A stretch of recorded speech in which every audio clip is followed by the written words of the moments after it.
This book grew out of a common experience in science. When an interesting new idea is recognized, the odds are pretty good that the idea had already been proposed by someone else, independently. I've seen it happen often enough, but I've never found a natural scientist who has remarked on it.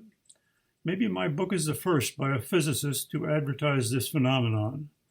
But sociologists are quite aware of it, and they point out that it destroys the great man theory. If Einstein had decided to become a musician, others were well prepared to hit on relativity theory. This takes nothing from Einstein's genius, but it's the way it is.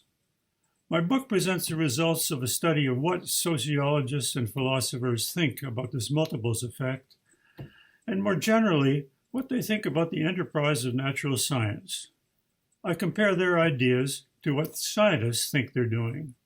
Philosophers and sociologists make some good points, as I discuss in the book, but I don't often see recognition of our two key points. First, scientists don't assert that they know what objective reality is, or if they do, they shouldn't. We finesse this by working on the assumption that the world operates by rules we can discover in successive approximations.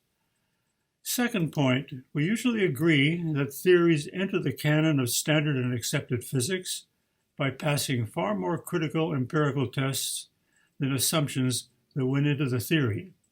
There are exceptions. When I was a graduate student in the late 1950s, I had to pass graduate general examinations on my knowledge of physics.